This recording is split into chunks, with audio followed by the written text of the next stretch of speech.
Hi everyone, let's go over my bullish and bearish Elliott Wave scenarios on Bitcoin that I made this morning. And as you can see, there is a lot of scenarios to go through, but I promise that in the probability section, I will make it very simple for you to know what to look out for.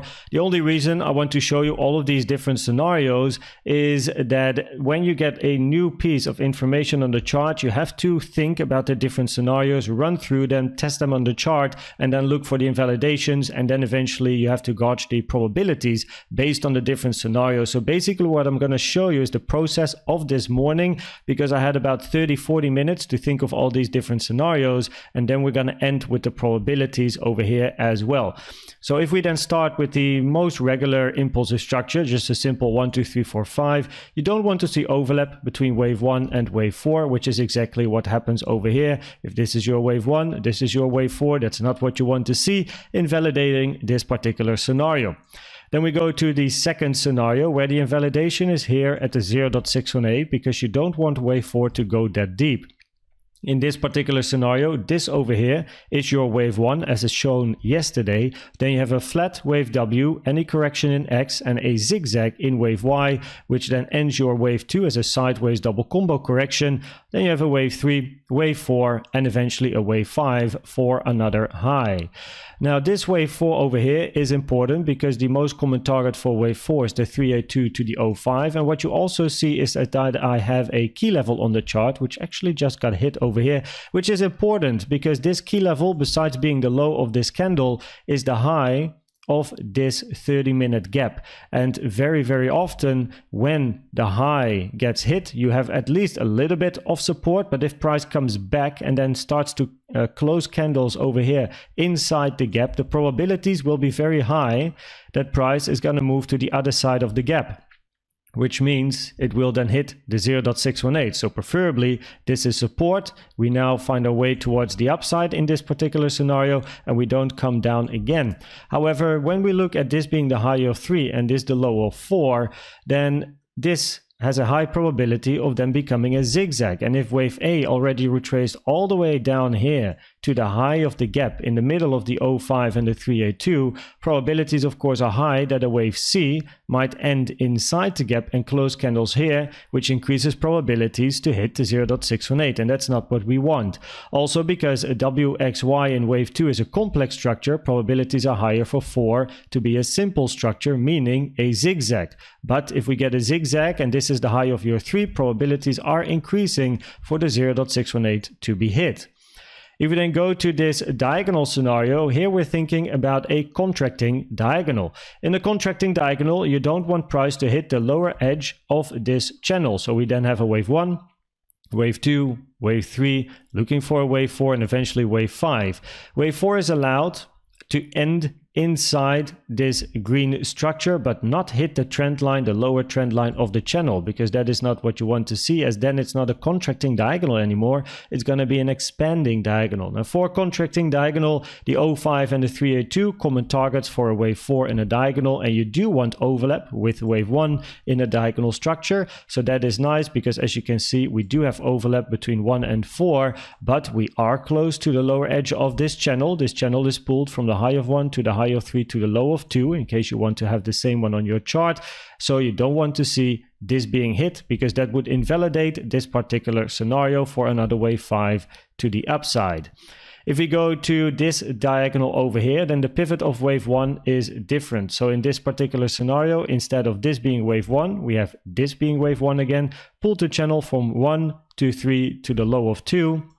However, the target for wave 4 doesn't change. So the most common target for 4, contracting diagonal, 05 to the 382, golden pocket over here is a rare target for a wave 4, not preferred, and also that is where the trend line is, so you don't want to see it go that deep preferably, and also it would then fill the whole gap, which as just mentioned would not be that ideal. Also in a contracting diagonal, you want to have overlap between 1 and wave 4, and the overlap, I mean, price has to go all the way to the 786, far below the lower edge of the trend line, invalidating this particular scenario. Now here we have an expanding diagonal, and then over here wave 1, 2, 3, looking for a deep 4, and then eventually a wave 5. An expanding diagonal is then only possible if we finish a higher time frame wave 5. So you eventually have like a 1, 2, 3, then you have a wave 4, and you finish wave 5 with an expanding diagonal, which is very, very rare, as an expanding diagonal is not common at all. So in this scenario, because wave 2 retraced very deep to the 886, you can potentially get a wave 4 diagonal where the common target is the golden pocket to the 886 over here, which, as you can see, is deep in confluence with the daily naked point of control. Price would then also fill the gap, find support, and then you want to see another impulsive structure to the upside to reach the target box once more. Now, talking about this target box, I've been speaking about this target box so often, right? 35.9k to 36.1k, and inside this target box, the most important resistance area was the weekly naked point of control, 35.950, hit it very, very nicely for now a rejection to the downside. We do have more resistances over here, but that is the biggest one, let's say, the biggest level in this target box, which at the moment, for now, has a nice reaction. So in this scenario, we can still expect more downside to come before then a bounce, and you want that bounce to be an impulsive structure. The moment it becomes corrective, probabilities increase, we are going to find more downside. In this particular scenario here, we're looking for a subdegree wave 4. So if I go to the 15-minute, we in green have a 1, 2, and then we look for a 3, 4, 5 in green. And then inside wave 3 in green, we're looking for a 5-wave structure, 1, 2, 3, sideways 4, and then eventually a 5. Now in this particular scenario, wave 2, wave 4. Wave 4 is very, very long compared to 2, but because this move to the downside looks like, quite impulsive, quite like a straight line, can this be a wave 1? Yes. Can this be a wave A, B, C? Yes. Can this be a wave C by itself? Yes. In a potential flat, an A, a B, and then a C. 3 wave A, 3 wave B, 5 wave C to the downside, where you don't want to see the 0.618 hit, which means we again talk about the gap, because this is again the high of the gap. You don't want to see acceptance in this gap. Wicks, no problem, but you don't want to see candles close below this level, as then probabilities increase. You're going to fill the gap, meaning you're going to hit the invalidation. So an ABC is allowed, and then you want to see another impulse to the upside. Not a 3-wave correction, because then probabilities increase for a move down, but you want to see again an impulsive move towards the upside, where preferably from the low that you're making here, you get a bit of a bounce, retracement, some bullish CVD divergences, which would support a potential move towards the upside for wave 5, wave 3 to also hit the higher edges of this target box over here, like the higher price. If we then finally look at the bearish scenario, then we're looking at this move to the upside as a 5-wave structure that is finished, hitting the weekly naked point of control for now a move towards the downside. In this scenario, we're then looking for this move to the downside being a wave 1, looking for a 3-wave corrective structure in a wave 2, where preferably we're then going to see bearish CVD divergences with the high building, which would then show there is absorption going on of market long positions by bigger limit short positions, which would then fuel a move to the downside in a wave 3, where you're then also going to fill that gap and invalidate some of the scenarios that might lead to another high.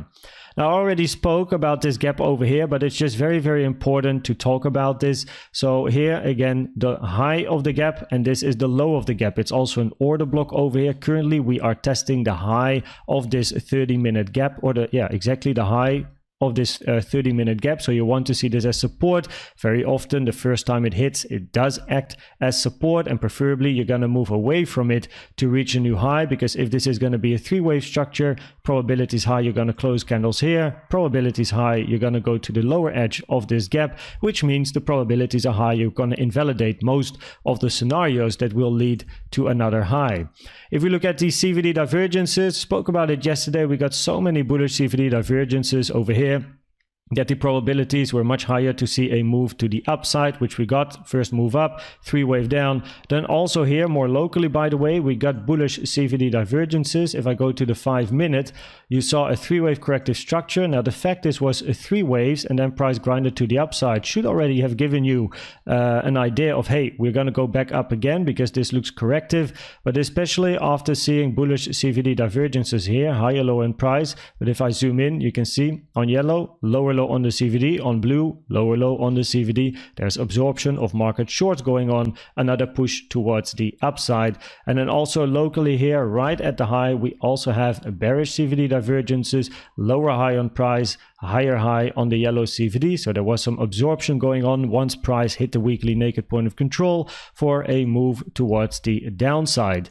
If we then finally look at the probabilities of the different scenarios, then as long as price does not find acceptance in this gap, probabilities are higher to move to at least a new high.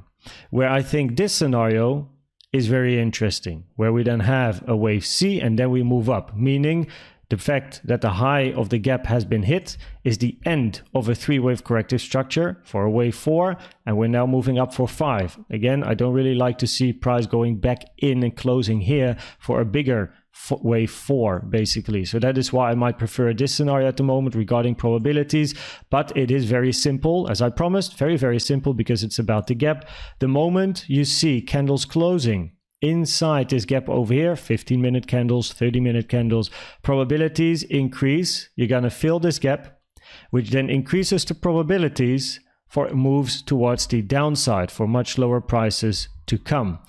Now, I hope this video was helpful or valuable to you. Please check out the most recent educational video I've made about the best trading indicator you can use, in my opinion, which is the CVD. And for now, thanks for watching and subscribing, and I'd like to see you at the next one. Bye-bye.